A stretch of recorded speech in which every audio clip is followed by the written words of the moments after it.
एक बार डॉक्टर मोहम्मद शहाबुद्दीन से एक सवाल पूछा गया। हालांकि सेम सवाल उनसे पहले भी कई बार पूछा जा चुका था, लेकिन पूछने वाले के लैंग्वेज में ही उन्होंने उस सवाल का जवाब दिया था। लेकिन जब एक इंटरव्यू के दौरान इंटरव्यूअर ने उनसे ये सवाल किया तो उन्होंने बहुत ही अच्छे तरीके से और पीसफुली इस सवाल का जवाब दिया, जिसे सुनकर आप भी अचंभे रह जाएंगे।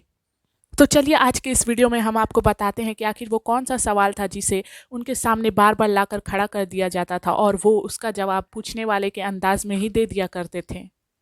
मीडिया के अनुसार डॉक्टर मोहम्मद शहाबुद्दीन ने जेल में रहने के दौरान एक हिट लिस्ट तैयार की थी, जिसमें कई सारे व्यक्तियों का नाम दर्ज था और उनमें से एक व्यक्ति का नाम था राजदेव रंजन। राजदेव रंजन पेशे से एक पत्रकार यानी कि रिपोर्टर था।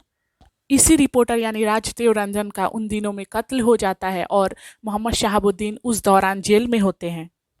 लेकिन जबकि मीडिया के अनुसार डॉक्टर मोहम्मद शहाबुद्दीन ने जेल में रहने के दौरान एक हिट लिस्ट तैयार की थी और राजदेव रंजन का नाम भी उस हिट लिस्ट में दर्ज था, तो राजदेव रंजन के मर्डर की इल्ज़ाम भी डॉक्टर मोहम्मद शहाबुद्दीन के सर गढ़ दिया जाता है। जब बाद में उन्हें जेल से रिहा किया जाता है तो कई सारे मीडिया पर्सन से बात करने के दौरान उनसे ये क्वेश्चन किया जाता है और तब वो उस वक्त इस सवाल का जवाब देते हैं कि अगर मेरे द्वारा कोई हेट लिस्ट तैयार किया गया था तो आप दिखाइए कि वो हेट लिस्ट कहाँ है, और अगर वो हेट लिस्ट था तो क्या ऐसे हेट लिस्ट मीडिया पर पब्लिश भी होते हैं क्या? अगर ये बात सच है कि मैंने कोई हेट लिस्ट तैयार की थी तो अब तक कितने पेपर में और कितने मीडिया चैनलों पे उस हेट लिस्ट को पब्लिश किया गया है, क्या आप बता सकते हैं?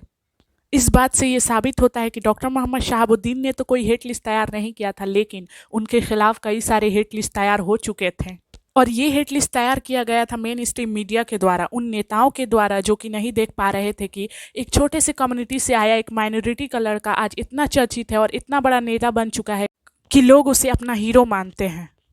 जिस शख्स की आधी से ज़्यादा ज़िंदगी जेल में गुजरी हो और इसके बावजूद भी लोगों के बीच में उसके प्रति जोश में कभी कोई फ़र्क नहीं आया, तो ये बात उनके लिए बहुत ही मुश्किल थी कि वो इस बात को मान सकें।